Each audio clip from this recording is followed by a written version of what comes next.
ஸ்ரீராமஜெயம். சுகந்தரும் சுந்தரகாண்டம் பாகம் 3. கும்பனோ வம்பனோ. இலங்கையை சுற்றி பார்த்த அனுமனுக்கு ராவணனின் பராக்கிரமங்கள் புரிந்தன. பல வகையான இசைக்கருவிகள் முழங்க, தேவ மாதர்களின் இன்னிசை பாடல்கள் ஒலிக்க, மனை தெய்வத்திற்கும் குல தெய்வத்திற்கும் பூசைகள் நடக்க, இலங்கை மாநகரம் கண்கொள்ளா அழகுடன் காட்சியளித்தது. ஒவ்வொரு அரண்மனையாக பார்த்து கொண்டே சென்ற அனுமன் அழகிய அரண்மனை ஒன்றை பார்த்ததும் வியந்து நின்றார். இது யாருடைய அரண்மனை? சீதாதேவி இந்த அரண்மனையில் இருக்கலாமோ என்ற ஐயம் கொண்டவராய் மெல்ல உள்ளே நுழைந்து பார்த்தார். தேவ மாதர்கள் பணிவிடை செய்து கொண்டிருந்த கும்பகர்ணனின் மாளிகை அது. கும்பகர்ணன் தூங்கிக் கொண்டிருந்தான். கும்பகர்ணனை பார்த்தால் அவ்வளவு கொடுமை செய்யக்கூடியவனாக தெரியவில்லையே என்ற எண்ணம் கொண்ட அனுமனுக்கு கும்பகர்ணன் விட்ட மூச்சு வித்தியாசமாக தெரிந்தது. கும்பகர்ணனின் சுவாசமானது மூக்கினின்றும் வெளிவரும் போது தெருப்புழுதிகளை எல்லாம் வாரி எழுப்பி ஆகாயம் அளவிற்கு உயரே சென்று திரும்பி வந்து அவன் மூக்கினுள் புகுந்து கொள்வது போல் இருந்தது. இவன் கும்பனா அல்லது தூங்கி எழுந்ததும் வம்பனா என்று நினைத்த அனுமன் சில நாட்களுக்குள் இறக்கப் போகும் கும்பகர்ணனை உற்று பார்த்தார். பிறகு அங்கிருந்து மெதுவாக வெளியேறி மற்ற அரண்மனைகளை பார்த்து கொண்டே சென்றார். மாடக்கூடங்கள், மாளிகை வாசல்கள், நாட்டிய சாலைகள், இசை அரங்குகள், பட்டி மண்டபங்கள் ஆகியவற்றை பார்த்தவாறே சீதையை தேடிச் சென்றார் அனுமன். அவ்வாறு செல்லும் போதெல்லாம் சூழ்நிலைக்கு தக்கவாறு சிறிய உருவம் எடுத்தோ பெரிய உருவம் எடுத்தோ எவரும் அறியாத வண்ணம் நகர்ந்தார் அனுமன். தேன் சிந்தும் கற்பக சோலையை கண்ட அனுமன் அதன் அழகில் லயித்தார். வெறும் பளிக கற்களாலேயே செய்த மாளிகை அது. அந்த சோலை கருகில் பிரம்மாண்டமாக எழுந்து வானத்தை தொட்டு பார்க்கும் வண்ணம் அழகுற அமைந்திருந்தது. அது ராவணனின் இன்னொரு தம்பியான விபீஷணன் என்னும் வீடணனின் மாளிகை. தர்மத்தின் நிறம் வெள்ளையல்லவா? அத்தகைய தர்ம குணம் நிரம்பியவனோ இந்த வீடனன் என்று நினைத்தவாறே அனுமன் அடுத்த மாளிகைக்கு சென்றார். அது ராவணனின் மகன் இந்திரஜித் என்னும் மேகநாதனின் மாளிகை. இவன் யாரோ, இவன்தான் ராவணனோ என்னும் சந்தேகத்துடன் இந்திரஜித்தை உற்று பார்க்கிறார் அனுமன். இவன் மும்மூர்த்திகளில் ஒருவனாக தெரிகிறான்.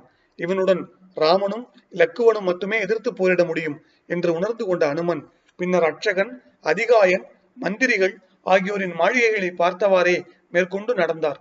அப்படி அவர் நடந்து சென்றது ராமபாணம் பாய்வதைப் போல வெகு வேகமாக இருந்தது.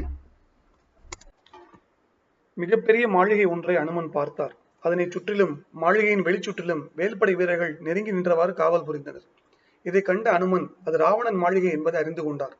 வெண்பூக்கள் தூவிய பஞ்சனையின் மேல் கரிய நிறத்தை கொண்ட ராவணன் தூங்கிக் கொண்டிருந்தான். பார்க்கடலில் திருமால் பள்ளி கொண்ட காட்சியாக அது தோன்றியது. ராவணனை பார்த்ததும் அவனை கொன்று ஒழிப்பேன் என்று துணிந்த அனுமன் இது ராமபிரானின் கட்டளை அல்லவே என்று நினைத்து தன் கோபத்தை மெதுவாக அடக்கிக் கொண்டார். ராவணனின் தோல் வலிமை எனக்கு முன்னால் என்ன ஆகும்? அவனுக்கு இருக்கும் புகழ்தான் என்னை என்ன செய்ய முடியும்? அவனின் மணிமுடியை இப்போதே என் காலால் உதைத்து அவனுடைய 10 தலைகளையும் வீழ்த்துவேன் என்று சினங்கொண்ட அனுமன் இவனை கொல்ல இது சரியான தருணம் இல்லை என்று நினைத்து அந்த இடத்தை விட்டு அகன்றார். சீதை தாயை நான் காண்பேன் என்றல்லவா ராமபிரான் நம்பிக்கையோடு காத்திருப்பார். ஆனால் நானோ ஒரு நன்மையும் இல்லாமல் இப்படி சுற்றி அலைகிறேனே. ராமபிரானிடம் எப்படி திரும்ப செல்வேன்? அவரிடம் என்ன சொல்வேன் என்று மனம் நொந்தவாறு இலங்கையின் பிற பகுதிகளுக்குள் சென்றார் அனுமன். எழில் மிகுந்த உருவத்தை உடையவளும் அழகான அணிகலன்கள் அணிந்தவளுமான மண்டோதரியை பார்த்தார் அனுமன். அவள் ராவணனின் பட்டத்து மனைவி.